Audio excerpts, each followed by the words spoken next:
Bom dia, igreja, a paz do Senhor. Leitura bíblica de hoje para darmos continuidade à nossa série de devocionais. Hoje, no nosso segundo episódio sobre vaidade e orgulho, dia 2, a vaidade das aparências. Hoje, o nosso objetivo é compreender o perigo de viver para impressionar pessoas.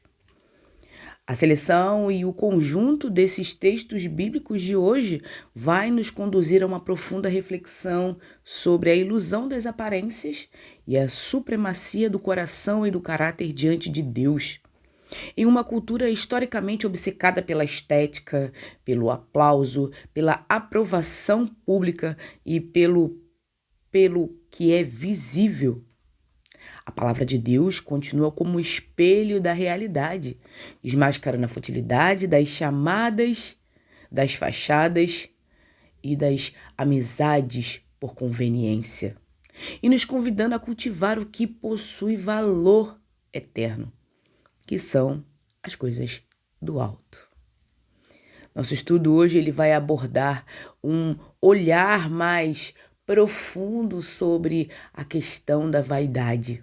Será que somos vaidosos a tal ponto de nos sentirmos especiais ou alguém melhor porque sabemos de uma informação que talvez uma pessoa não saiba, que temos um estudo um pouco melhor do que o outro, ou seja ele bíblico, ou seja ele secular, né?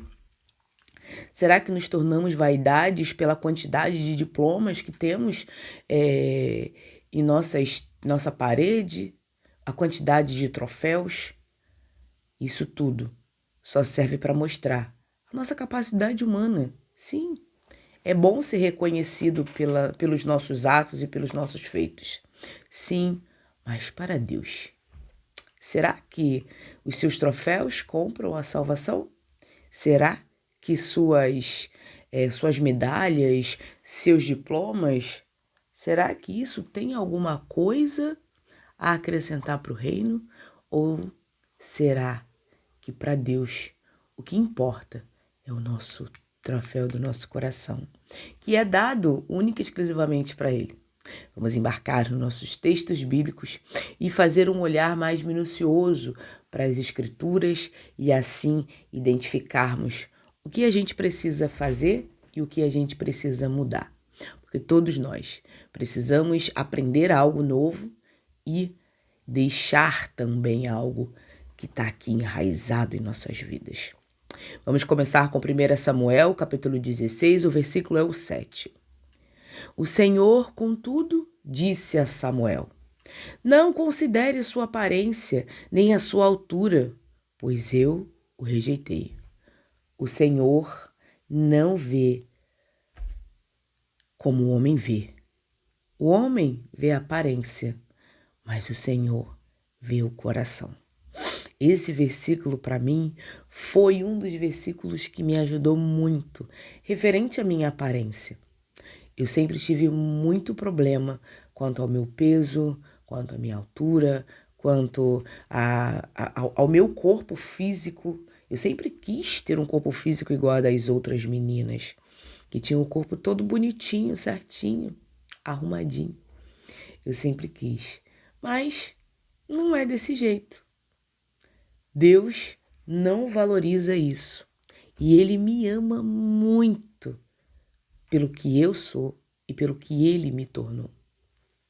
E aí, depois que eu li esse versículo, foi assim, ó, pô, abriu a minha mente de uma tal forma, porque eu comecei a olhar as coisas de Deus não com os olhos humanos, mas com os olhos espirituais.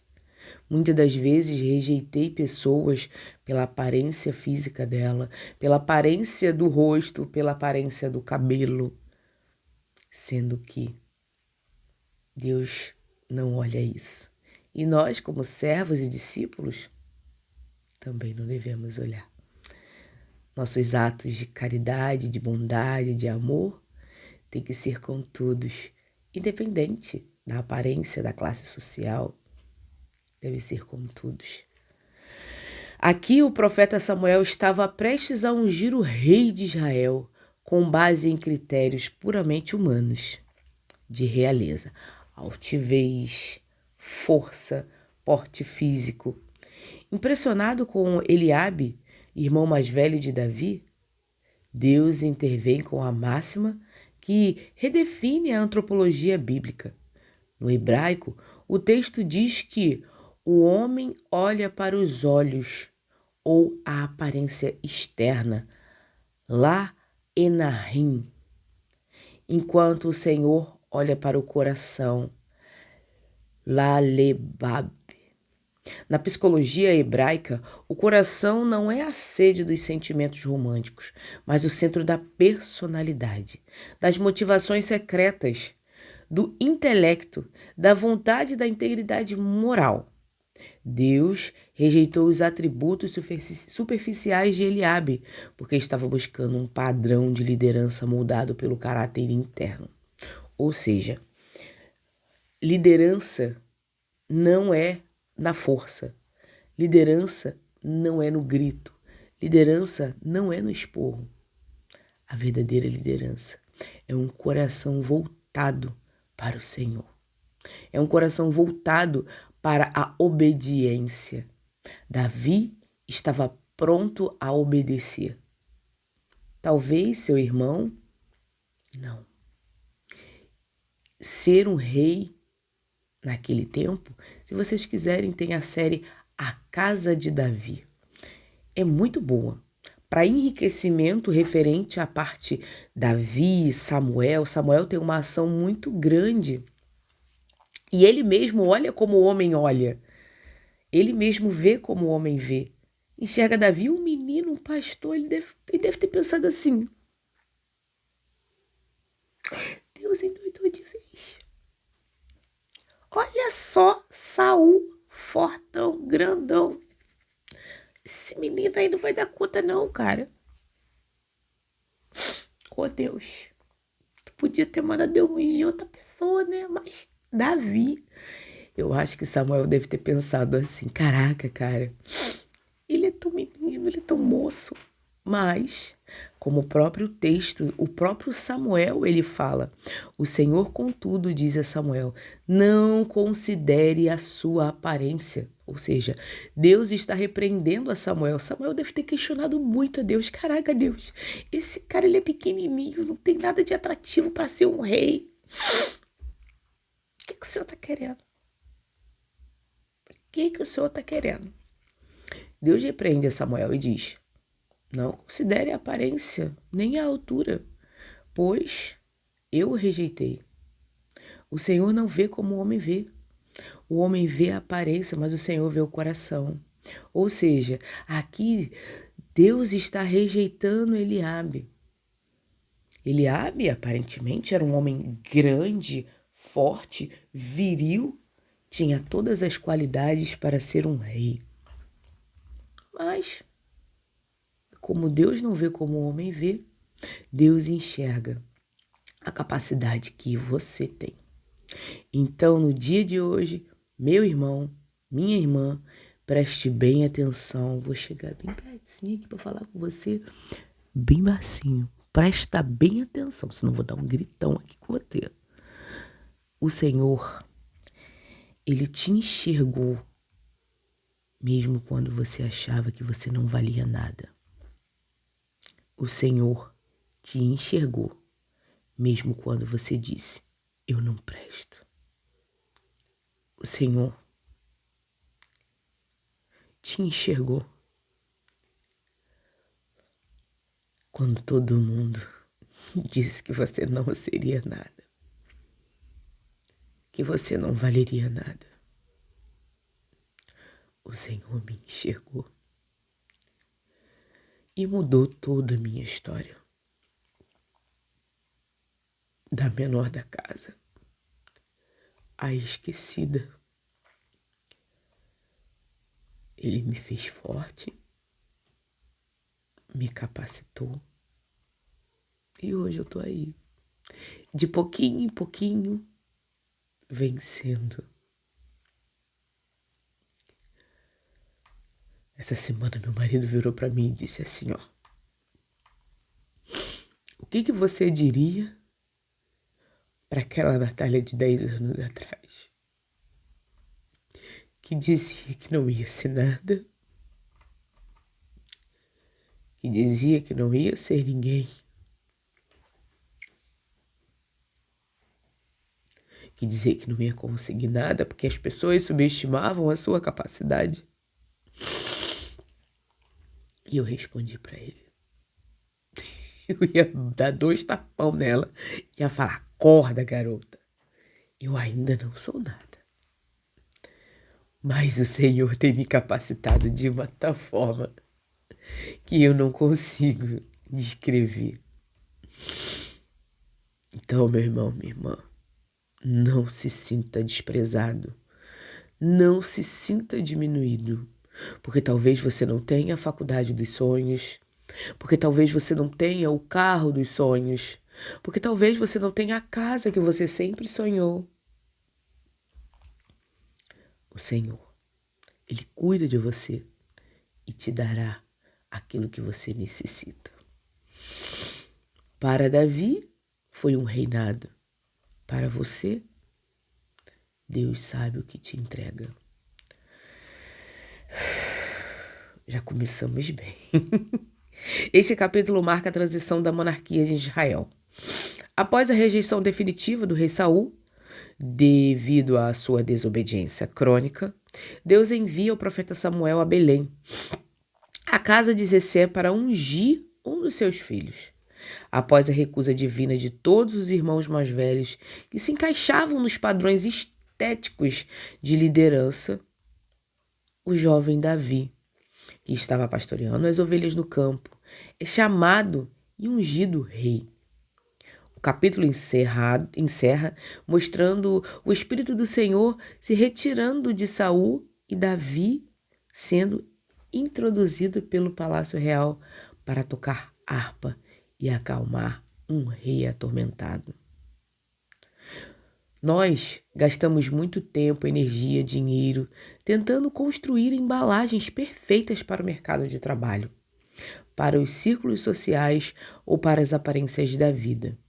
No entanto, diante de Deus, nenhum diploma, cargo de liderança ou estética pessoal substitui um coração limpo, transparente e obediente. Quando ninguém estiver te olhando, lembre-se de que é exatamente aí que o Senhor está medindo seu verdadeiro valor. Nossa conduta, quem somos, o que fazemos, não é medido na frente dos outros, mas quando as pessoas se retiram. Quando eu não faço fofoca, quando eu não faço maledicência, quando eu não faço, pego dinheiros ilicitamente, todas as vezes, quando dizemos não ao pecado, e sim para o Senhor, nossa vida é transformada. Mateus capítulo 6, versículo 1. Tenham cuidado de não praticar suas obras de justiça diante dos outros para serem vistas por eles. Se fizerem isso, vocês não terão nenhuma recompensa do seu Pai que está nos céus. Jesus abre essa sessão do Sermão do Monte com um alerta rigoroso. Tenham cuidado, um comando para vigiar atentamente. Ele condena a justiça motivada pelo exibicionismo. O termo grego usado para serem visto é theatenai, a mesma raiz de onde deriva a palavra teatro. Jesus está diagnosticando a religiosidade profética.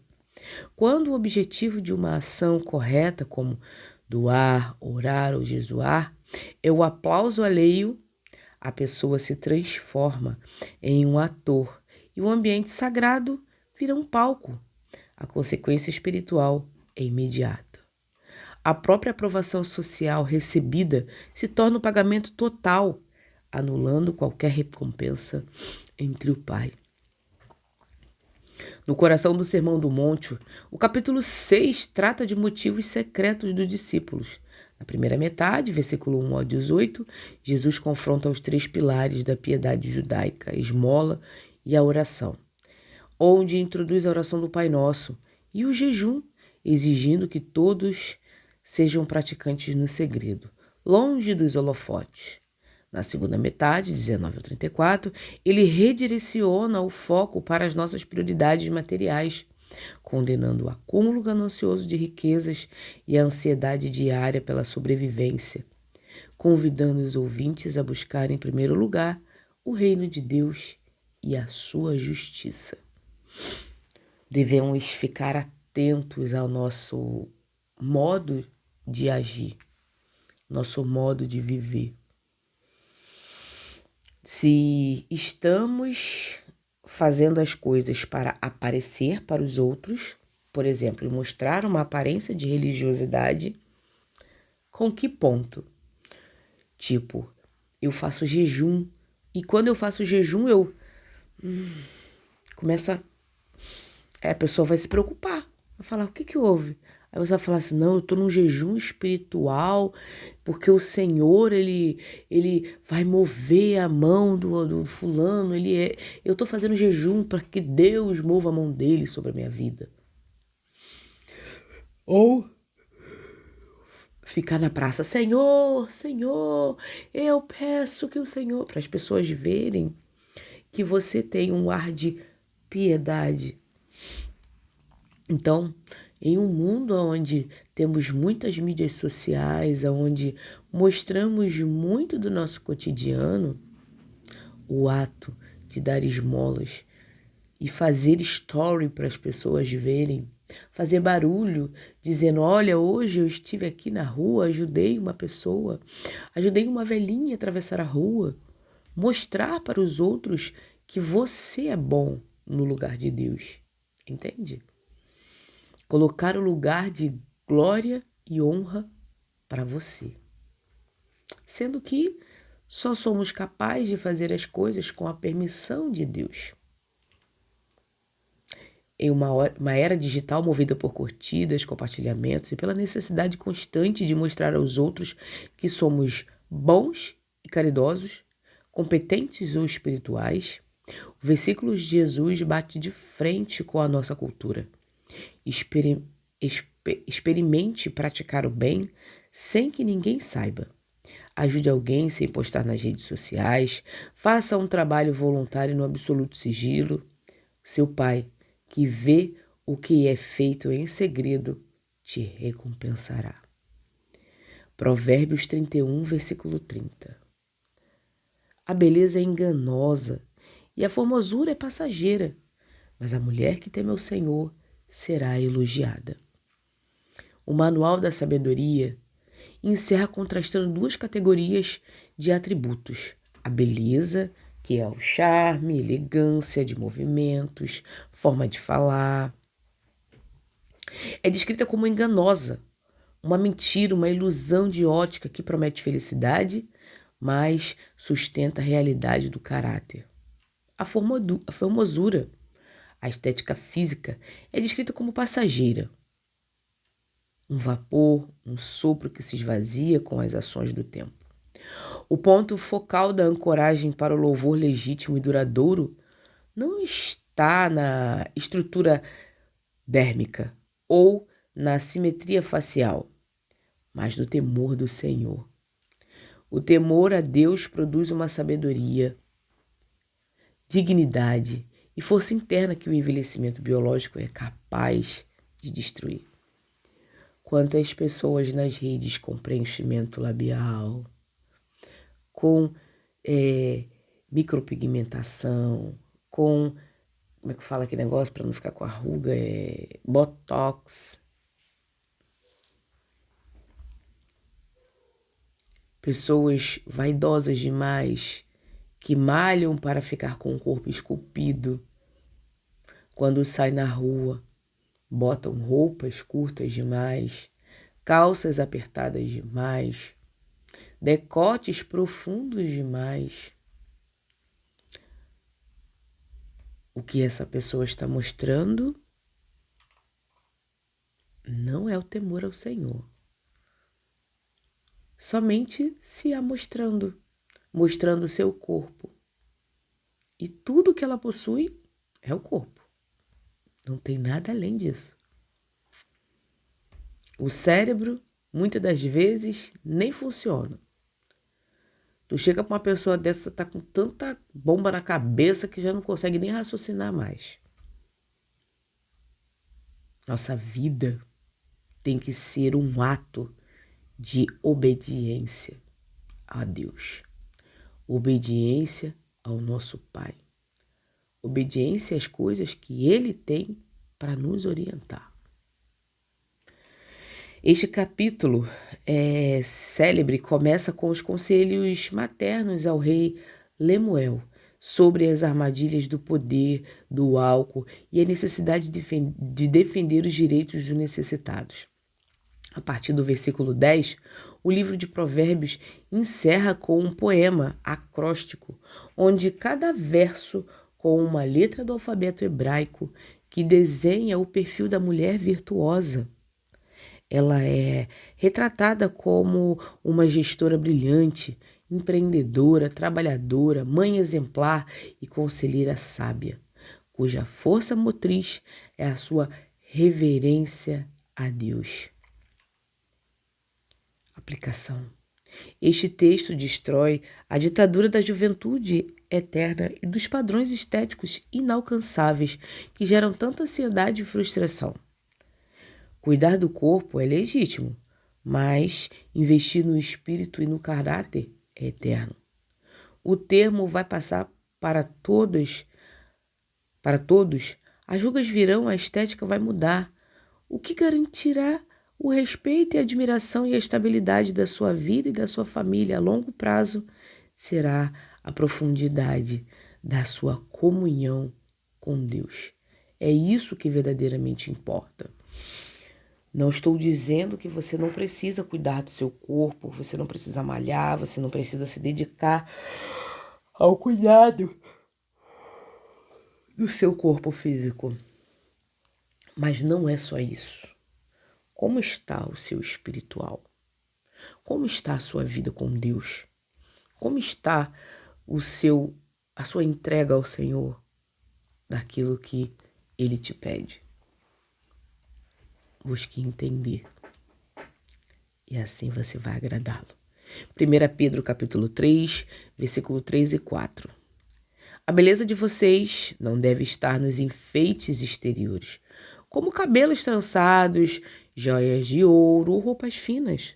Pelo contrário, esteja no ser interior, que não perece, beleza esculpida em um espírito manso e tranquilo, que é de grande valor diante de Deus.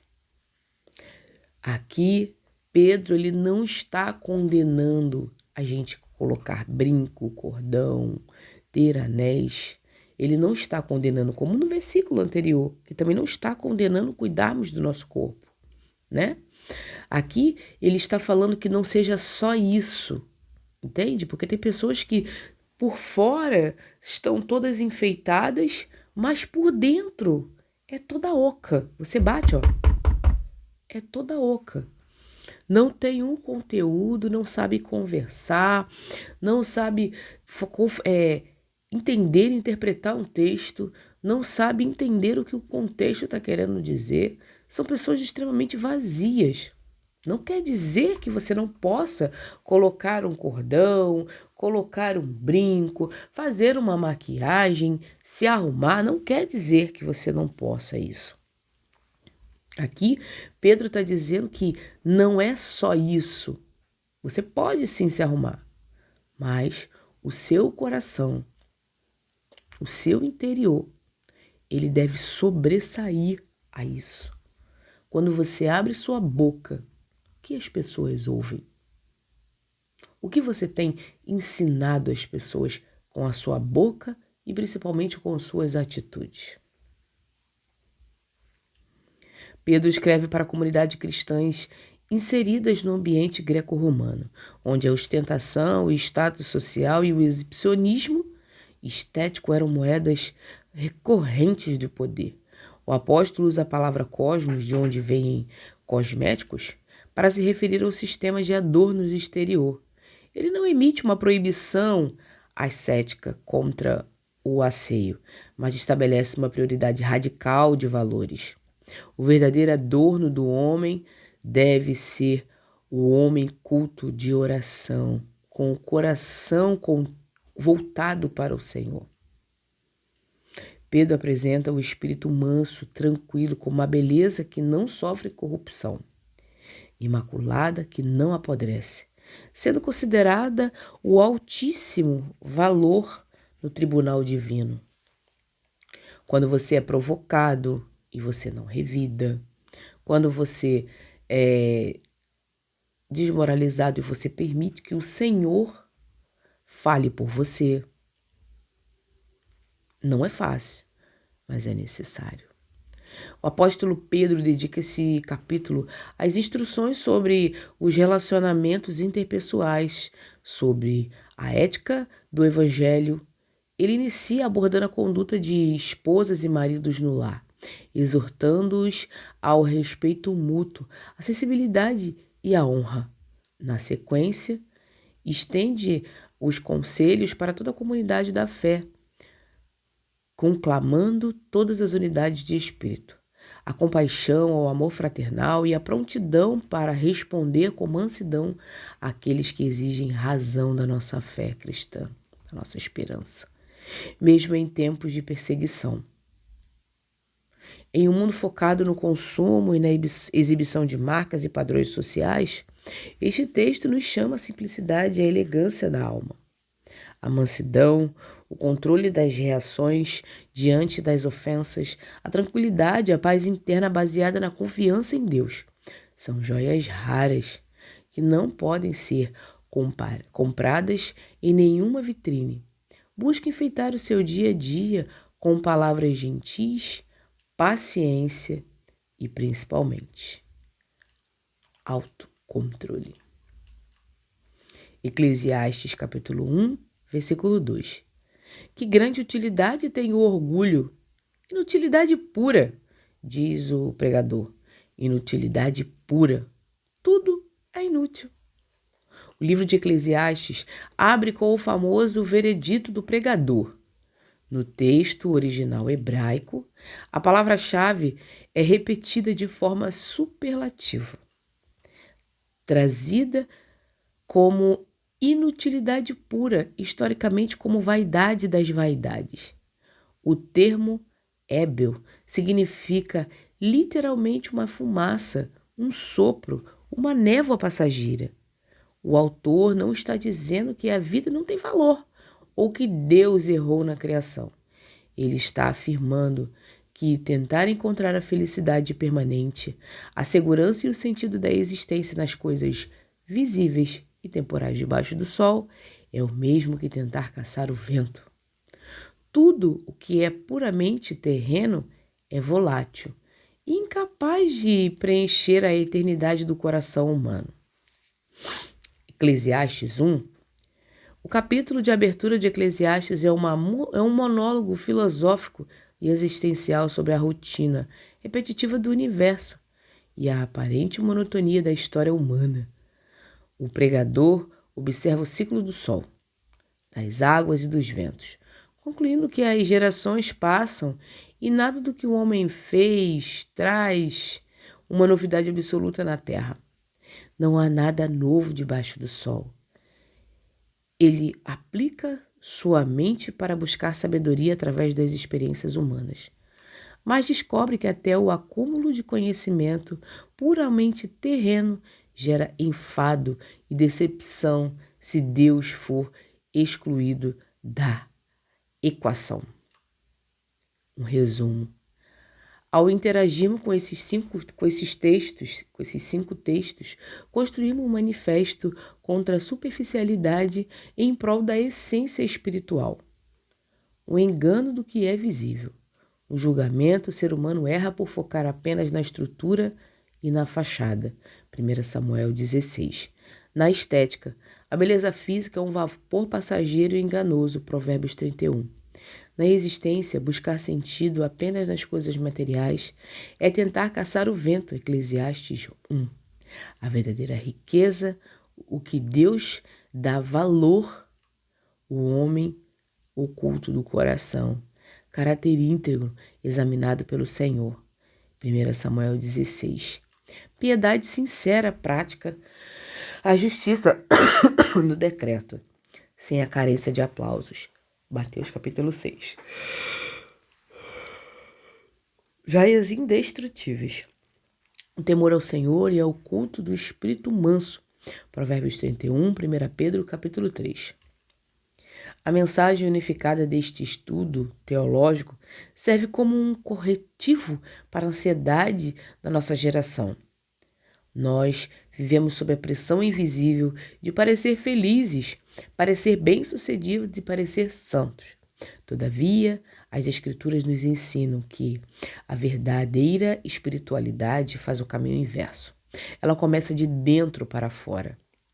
Deus ignora soberbamente as nossas maquiagens sociais, nossos palcos de vaidade, Mateus 6, versículo 1, e os nossos dotes puramente estéticos, 1 Samuel 16, 7. Para avaliar a saúde, a beleza e a verdade do nosso homem interior, 1 Pedro 3, 4. As aparências desta vida são como uma névoa descrita em Eclesiastes. Dissipam ao menor calor das crises o que permanece e o que dá estabilidade à nossa identidade e o que arranca elogios legítimos nos céus e na terra. É uma vida estruturada no temor do Senhor e na beleza incorruptível de um caráter transformado. A vaidade busca a aprovação humana. A espiritualidade busca agradar a Deus. Busque agradar ao Senhor, a mostrar para as pessoas quem Deus é na sua vida, através de um coração voltado para Ele. Amém? Vamos orar? Paizinho amado e querido Deus, graças te damos por mais um dia que se chama hoje, Senhor.